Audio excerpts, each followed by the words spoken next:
Dumela mahulu ndadzoka zvekare ndasangana nechimwe chinyaya chiri kuitika pana paAfrica Beautiful Rund vari kunyora kuti Botswana may assume Sadc chairmanship in August. Ndabata murwere ndabata musiki. Dedzai doctor timuendese kuclinic. Right, nhasi vaita mnyama wekuti vasangana nanyaya metizhin anoweka nyaya kunge metse. Vakomana ava vakataura vakati 30 August kunenge kuchiitwa 30 June kunenge kuchiitwa maguma elections muZimbabwe. But why pana pavari kuti Botswana may assume Sadc chairmanship?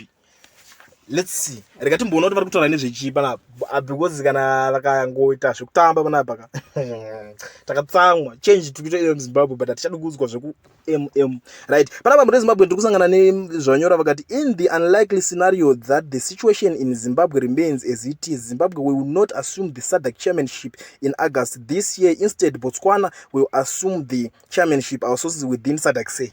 Iwo masources within Sadc ndanani va haindi chitombotushuvira kuti nai sources within Sadc why muri kuti mimi Zimbabwe inogona kusawana chimuti chekusadc chichidzokera kuBotswana why ati makati 30 June kune election iri makuda kurasa nyaya vanhu vakuzvicontradicta. Let's go deeper because ndakatotsamwa tisi kusekerera zvinhu zvisina nebasa rese. Answering question on what would happen if somehow the situation in Zimbabwe remains and doesn't change, the Sadc secretariat says that the worst cause scenario that even Sadc does not want to imagine. Sadc wants a working Zimbabwe. That's their focus. The Sadc said they will fail if the situation in Zimbabwe remains past June 30 to August. The Sadc chairmanship will be assumed or kept in trust by Botswana, the founding father of Sadc. Botswana was the Sadc chair for a record 16 years, meaning Botswana President H.E. Dr.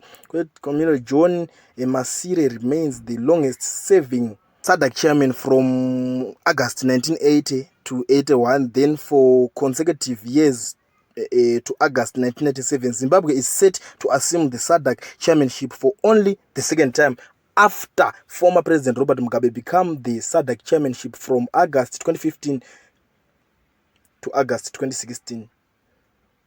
Saka apa manje ari kutaura kuti inochogona kudzokera futi kuBotswana chimuti. Why? Ndo dzimwe dzenyaya muri Zimbabwe dzatisikuda kuudzwa, ndo nyambo dzanapaivapo dziyadziya because vanhu ava vakati 30 August. According to these guys, ndakutotsoma manje. Vakati 30 August kune election, fresh election in Zimbabwe. Nasi manje why vakutanga kuchinja. Muri kuzoona manje zvinoitika manje vakaona kana vakutanga rwa propaganda. Zotanga kutwistwa mbicha. Mangwana aramba chingosimbirireyo. Atobuda musaga.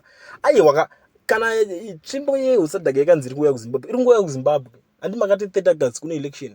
Anenge awina kandi anovetwa chair weSadc. Saka kochicha akuchinje ipapo.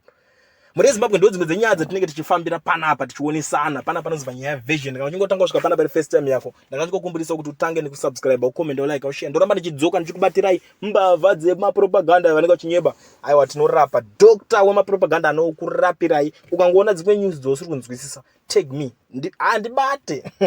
ndibate todzifambira todzivheneka nekuti inini I am the nyaya metizhin.